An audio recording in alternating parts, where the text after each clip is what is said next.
Thanks for buying your new Exerstrider Total Body Fitness walking poles. Before we begin the instructional phase of this DVD, I want to make sure that you see and understand the design of the features of the poles. All of the features that we're going to point out right now are shared by all the different models of the poles. And the first one I want to show you is the strapless ergonomic grip. The poles have an indicator on the top, a little L and an R, right and left. By ergonomic, I mean that they fit into your hand and become like part of your body. You've got this flare on the bottom, on the outside of the bottom of the grip, which when you grasp the grip and you apply force to the pole as you're walking, you can put as much force on that as you want. You don't even have to close your hand, and you can see you can apply as much force as you want.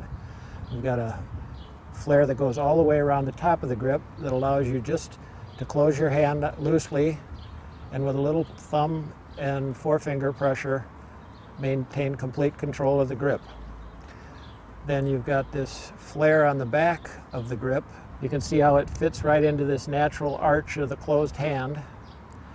And as you apply force to the poles, it holds that arch up and keeps your wrist in what's called a neutral position, which means that you won't stress your wrist as you're using the pole. So those are some of the ergonomic and comfort features of the strapless grip. And I've got another accessory that makes them even more comfortable in warm weather.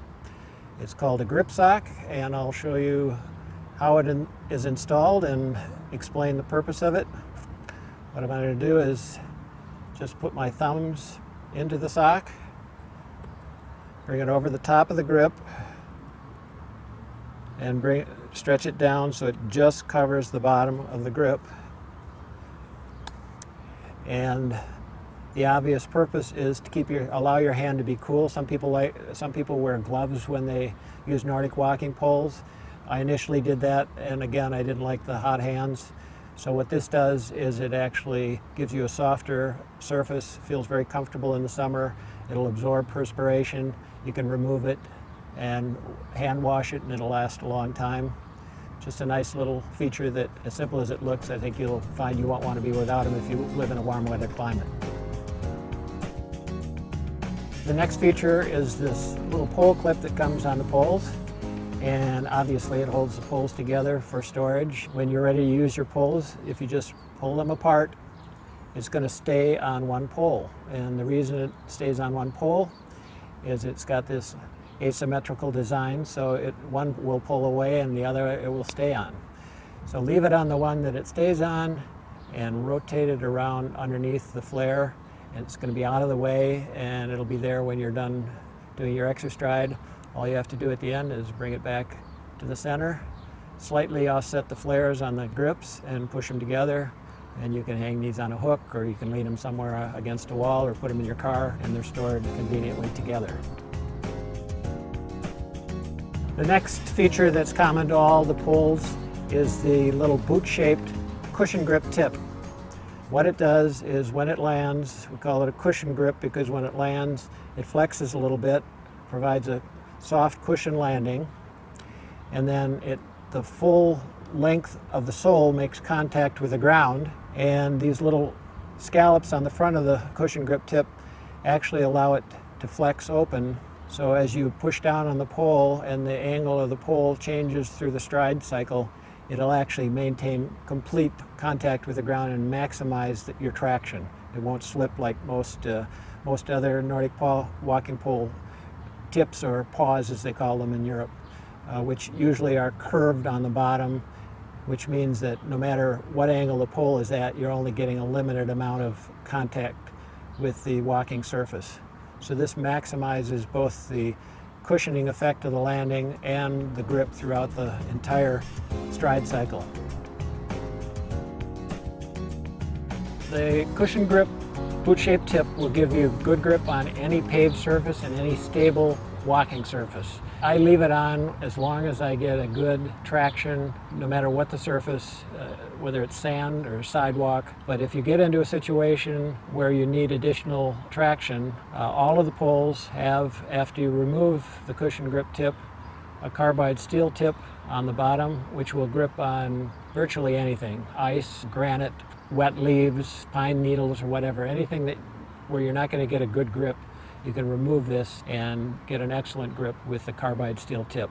If you do that, keep your boot-shaped tip handy, and all you need to do to reinstall it is push it on all the way. It's held on by friction. You can pull it off, but it won't fall off otherwise.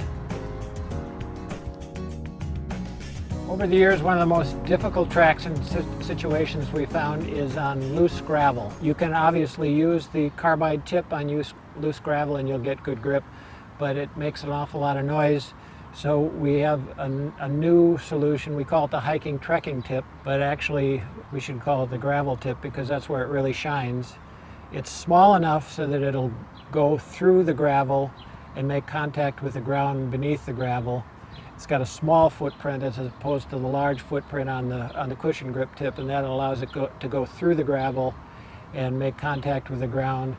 So this is probably the best tip for any kind of loose gravel, pea gravel situation. For those of you who live in rural areas and you have to walk on streets or roads with a gravel shoulder, it's got a little traction pattern here on the bottom, which will also help with the traction once it makes its way through the gravel. So if you just want to try something that's a little quieter than the carbide steel tip, try the hiking trekking tip.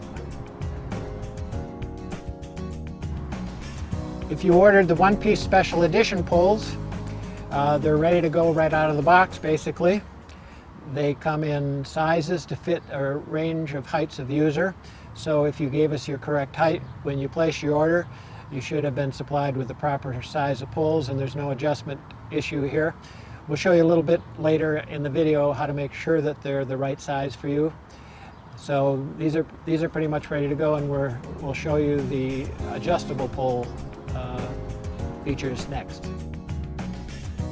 If you ordered one of our OS2 series poles, whether it's the blue, the green, or the Prevention Pink, we're going to show you the unique features of this two-piece telescoping pole. We'll show you how to adjust it properly to your height and to lock it securely so that they're ready to go and begin your walking. In order to adjust the OS2 series poles, there is a locking adjustment inside, so you may have to turn them to the left to loosen them up, and then you pull them out. There's a little bit of resistance when you pull them out, but that's important to keep a nice quiet operation of the pole. Now when you pull them out, you'll notice that there are markings on the bottom of the pole. On one side they're in feet and inches. They go from 4'2" to 6'2", and on the back they're in centimeters. And these markings are not the length of the pole, they are the height of the user. So our Easy Fit sizing system, all you need to do is pull this out and find your height, either in feet and inches or in centimeters if you're a metric person. And I'm 5'8", so I find that mark, slide that in so that it's even with the bottom of the upper section, and if you give that a couple turns and tighten that as tight as you're able to do so, it should be adjusted properly to length. And then you can put your weight on that with both hands after you lock it to make sure it's nice and securely locked. After it's locked, the tip is probably not going to be properly aligned, so put it between your feet, turn the grip clockwise so you don't loosen the locking mechanism, line the grip up so the tip is pointed in the opposite direction to that which you'll be walking. And the OS2 is ready to walk with once both poles are adjusted. The twist locking system on the OS2 series poles is extremely dependable, but do check it each time you go out just to make sure that they're locked. One of the kids hasn't messed around with the pole and loosened the locking mechanism. There is, however, one circumstance where the locking mechanism can appear to loosen and slip a little bit. That is when we have a seasonal change in temperature where the temperatures go down under 32 degrees. There is air inside the upper shaft and it contains some moisture, and when the temperature goes down below 32 degrees, that moisture can condense on the inner wall of the upper shaft and result in some sliding, gradual sliding as you're using the poles. If that happens, you're going to need to take them apart, and there shouldn't be any reason to take them apart otherwise, but you can take them apart and take them inside where it's warm and dry and leave them sit in a nice warm dry place until that moisture has an opportunity to evaporate out of the pole. wipe the green locking mechanism down with a nice clean cloth and reinsert it. Twist it to the righty to tighty. Check it after you go out into the cold and the temperature change again. Just give it another little twist because the pole will have an expansion and contraction when it goes from the indoor temperatures to the outdoor temperatures. But other than that, we have had great results with this very dependable locking system. Now I want to show you the features of the Activator Metasport pole. Now the OS2 series pole has a twist lock mechanism, and the Activator has a different locking mechanism. It telescopes in much the same way, but it's got, instead of a twist lock, there's a series of holes here along the side of the upper shaft with numbers. These numbers in this case are only reference numbers. They don't correspond to any particular height. These poles are often used by physical therapists and other medical therapy specialists, as well as people who have problems with gripping, elderly people with weak grip strength or arthritis, and they find it difficult to twist and lock the poles, so we designed this Activator Metasport model for them. You basically bring it out to the desired length, and a little button pops through the desired hole, and once that button pops through the desired hole, it's securely locked, so you're not depending on somebody's ability to twist and the strength that they have. As long as you can see and hear this little button pop through the hole, you know it's securely locked. We call this a Metasport edition because it's used in a lot of therapeutic applications, and it's a very popular pole among older users who have balance issues. Now all of the poles come with a boot-shaped cushion tip. That can be removed and replaced for people who have balance challenges with what we call the bell-shaped balance tip. It's a bigger, heavier tip, creates a much better platform and a lot more confident feel for the platform for people who have balance issues. So the bell-shaped balance tip is an accessory that needs to be purchased separately. It can also be installed on any of the other models for the same reason.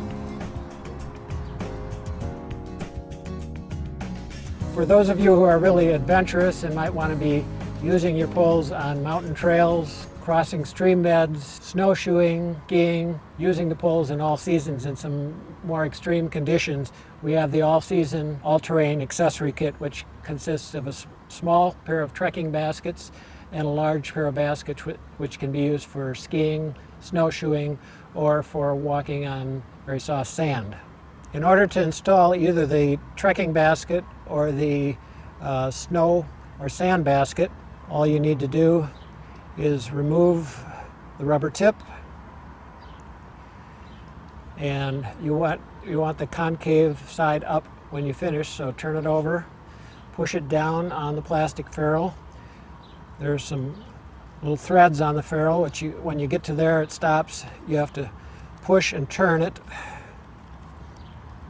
until it goes past the threads, and once it goes past the threads it clicks in right up tight to this top of the plastic ferrule, and it's installed, ready to go. It won't come off inadvertently. When you do want it to come off, you need to pull down and twist to get it past those same threads on the ferrule. Once you get it past,